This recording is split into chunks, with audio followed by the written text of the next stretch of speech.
primero que nos centremos un ratito en algo que llevábamos unos días aparcado porque la actualidad, como nos pasa siempre, nos atropella, y a partir de una medida que anunció ayer el presidente del gobierno, quiero que volvamos a poner sobre la mesa el tema de la vivienda, porque también quiere el gobierno que esto marque de alguna manera el arranque del año, medidas para dar respuesta al principal problema que siguen teniendo los españoles, que es el problema de la vivienda. Ya saben que ayer, mientras estaba presentando una operación que afecta a una zona determinada de Madrid, la operación Campamento, el presidente del gobierno anunció un nuevo paquete de propuestas orientadas a intervenir en el mercado del alquiler e intentar frenar la especulación que sigue dando alas a los precios. Sigue con nosotros Pablo Anzola. Pablo, hola. ¿Qué tal? Buenos días, Ángel. Y ayer hubo una medida muy destacada y que además ha generado mucha controversia política, a la que iremos enseguida, que contempla incentivos fiscales a los propietarios para que no suban el precio de los alquileres. Sí, eso es. En esencia, el Ejecutivo quiere volver a apretar la palanca de los impuestos para intentar contener esa deriva especulativa de la vivienda.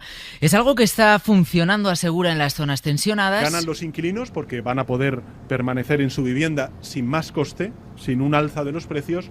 Ganan también los propietarios, que no tienen que buscar otros arrendatarios ni por tanto renunciar a sus ingresos, y gana también el conjunto de la sociedad. Bueno, y con estas premisas propone ahora extender parte de esos incentivos al conjunto de España. En concreto, se trata de un sistema de beneficios fiscales para quienes no suban el precio del alquiler. Es un sistema progresivo que beneficiará hasta el 100% en el IRPF a esos caseros que rebajen como mínimo un 5% el precio del alquiler cuando toque renovarlo, precisamente ahora que vencen muchos de los miles de contratos firmados a precios relativamente bajos durante la pandemia. Esta es la primera pata de lo anunciado ayer. A quienes garantizan vivienda digna les apoyaremos, y a quienes especulan con ello les pondremos freno. Y la segunda es este freno a la especulación, que se materializa en el cerco a dos fórmulas que están sirviendo de gasolina para la subida de precios. La primera es el alquiler temporal. El gobierno ha propuesto endurecer su regulación. Son esos contratos pensados, por ejemplo, para estudiantes, para trabajadores temporales, pero que esquivando la ley se van encadenando, permitiendo subidas abusivas e ilegales. La idea ahora es reforzar el control y las sanciones, aunque es cierto que no se ha concretado cómo. Y la segunda fórmula es la del alquiler de habitaciones. Se ofrecen ahora mismo muchísimo más caras que los pisos enteros. Bueno, pues el gobierno propone someterlas a los topes de precios en las zonas tensionadas y también a otra medida, que la suma de sus precios no supere el del total de la vivienda. Les decía que algunas de las medidas anunciadas ayer por el presidente del gobierno habían generado ya controversia política. De entrada, tiene el gobierno muy complicado, a priori, por no decir imposible, sacar este decreto adelante, porque más allá de la oposición de la derecha, el gobierno se ha encontrado ya, nada más terminar de presentar las medidas, con el no de la otra parte del Ejecutivo, de los socios de la coalición de gobierno, que es Sumar. Josué Coello, buenos días. ¿Qué tal, Ángel? Buenos días. Sumar cree que esta bonificación fiscal para los propietarios es una medida que solo les favorece a ellos, que solo favorece a los propietarios, y para demostrarlo el Ministerio de Derechos Sociales, que forma parte, cuyo titular es de Sumar, prepara un informe que denuncia que la medida que propone el presidente Sánchez solo servirá para aumentar la renta de los propietarios. Y este informe incluye un cálculo de cómo aumentaría esta renta de los propietarios y habla de una subida media por alquiler de 2.000 euros al año. Sí, no gusta nada en Sumar esta última propuesta del PSOE en materia de vivienda, y fuentes de la formación nos confirman que si no hay cambios en el texto, su voto en el Congreso no será a favor. El socio minoritario de la coalición defiende que esta propuesta del PSOE es ineficaz porque dicen que no se puede bonificar fiscalmente a los propietarios cuando hay más de 600.000 contratos de alquiler que vencen durante este año, en 2026, lo que afectaría a cerca de 1,5 millones de personas, provocando, tú lo decías, que de media la brecha de ingresos entre caseros e inquilinos suba hasta unos 2.000 euros. Según los cálculos del Ministerio de Derechos Sociales, en 2027 también se verán afectados otros 400.000 contratos. Por eso, el ministro Pablo Bustinduy criticaba que con este decreto se premie a los caseros. No es necesario, en la situación que están viviendo las familias en España, que se dediquen recursos públicos a premiar a aquellos caseros que opten por no incrementar todavía más los precios de los alquileres. No puede ser una cosa opcional. No puede depender de la buena voluntad de un casero o de otro. tiene que ser un derecho de los inquilinos, de los ciudadanos y las ciudadanas. Esa es nuestra postura y la vamos a mantener. Además, en Sumar recuerdan que hace unos meses ellos plantearon en el seno del gobierno un decreto sobre vivienda con medidas que no están recogidas en esta última propuesta. Propuesta que también rechazan el resto de socios de izquierdas. En Podemos, por ejemplo, critican también que se ponga el foco en los caseros y no en los propietarios. Dan por perdido que el PSOE pueda cambiar su política de vivienda e Irene Montero pedía ayer que ardan las calles. Y nosotras estamos indignadas. Pensamos que este gobierno en materia de vivienda y de política de vivienda no tiene perdón y que las calles tienen que arder de movilización social hasta conseguir resolver la gravísima crisis de vivienda que estamos atravesando. ¿Y qué dicen en el PSOE ante las críticas de los socios? Un clásico, Ángels, que si esto no gusta a la izquierda, que no gusta, ni a la derecha, que tampoco gusta, es porque es una buena medida. Isabel Rodríguez, en Televisión Española. Yo lo que pienso es que cuando las posturas de ambos lados se encuentran enfrentadas, en este caso decía usted, la más izquierda y la más derecha, es que quizás estemos en el camino correcto, porque si algo necesita esta política es de centralidad, es de acuerdo,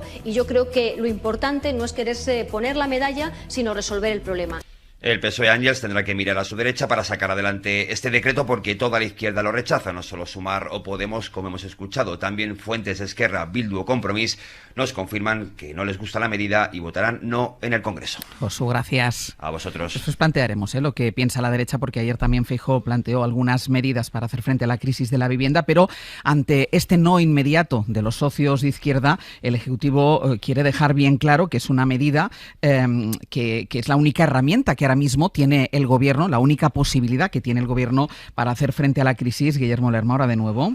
Hola de nuevo, Ángels. Los socios pedían fundamentalmente una norma para renovar los contratos que se acaban este año, que recordemos son aquellos contratos que se firmaron en pandemia, pero dice Pedro Sánchez que no puede hacer algo así, que no se pueden prorrogar estos contratos sin aumentos, porque dice que sería inconstitucional, así que la única vía que le queda, según el presidente del Gobierno, es recurrir a estos beneficios fiscales que anunció ayer para evitar la subida de los alquileres, aunque también deja clara una cosa, que si no se hace más en esta materia es porque las comunidades del Partido Popular, que recordemos son las que tienen competencias en materia de vivienda, no están dispuestas a aplicar la ley de vivienda y por tanto a limitar los alquileres.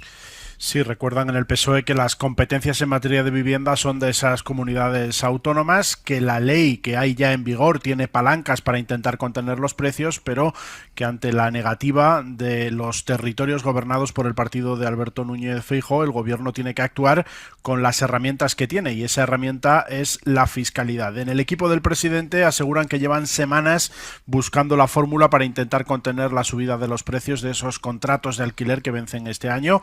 Más de 1,5 millones de personas, según dijo Sánchez ayer, están pendientes de esto. Lo que pedían los socios era esa prórroga automática de la congelación que está ya en vigor, prohibir esa subida, pero en el PSOE aseguran que esto no es constitucional, que solo se puede hacer en un contexto de excepcionalidad como la pandemia o la crisis inflacionaria provocada por la guerra de Ucrania, y que esas circunstancias, decía Pedro Sánchez ayer, ya no se dan.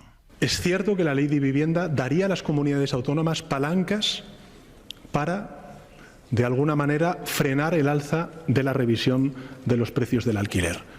Pero al igual que existen esas herramientas, es cierto también que hay gobiernos autonómicos que se niegan a aplicar esa ley de vivienda. Por tanto, ¿cuáles son las herramientas que tiene la Administración General del Estado, es decir, el Gobierno de España, para poder incentivar a los propietarios a no revisar al alza esos contratos de alquiler?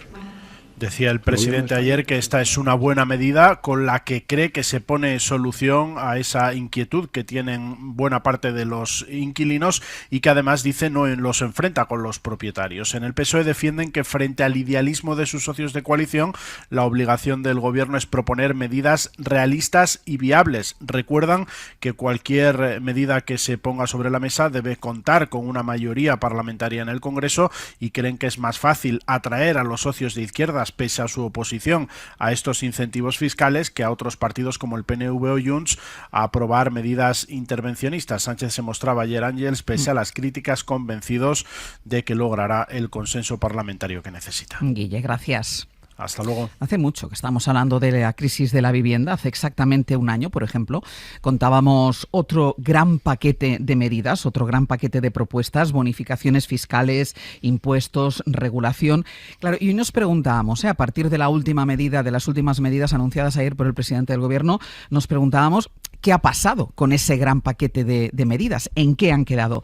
Pablo, algunas han salido adelante, casi la mitad de las 12 que se anunciaron, pero la otra mitad siguen en el aire porque están bloqueadas en el Congreso de los Diputados. Sí, eso es, el 13 de enero de 2025. Hace justo un año se anunciaba un gran paquete de medidas contundentes, se dijo, para fortalecer el derecho a la vivienda. Un paso más coherente, decidido, firme en nuestra política de vivienda, con 12 medidas contundentes, muchas 4 de esas 12 propuestas eran fiscales y son precisamente las que, a falta de conseguir apoyos, están pendientes en el Congreso de los Diputados. Hablamos del IVA del 21% a los pisos turísticos y de bonificaciones fiscales parecidas en realidad a las anunciadas ayer para quienes alquilen a precios asequibles. También ese impuesto del 100% a la compra de extranjeros de fuera de la Unión Europea y también la subida de impuestos a las SOCIMIs, las grandes empresas inmobiliarias. Bueno, pues todas esas medidas es cierto que han sido registradas por el Grupo Socialista en el Congreso, pero siguen a la espera de ser aprobadas. También lo está la regulación de los alquileres de temporada,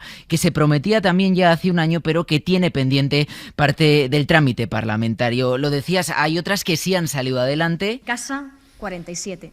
Este es un proyecto que se La nueva empresa pública que se lanzó en diciembre, que ya está en marcha con el prometido también blindaje permanente a la vivienda social, o el Plan Estatal de Vivienda, uno de los ejes de dirección a medio plazo. También otras como el seguro contra impagos o el impulso a la vivienda industrializada sí se han desplegado, pero el balance que hacemos, Ángels, es ese. Casi la mitad de las 12 medidas anunciadas hace un año siguen ahora mismo en el Congreso a la espera de aterrizar en la calle. Pablo, gracias. A vosotros.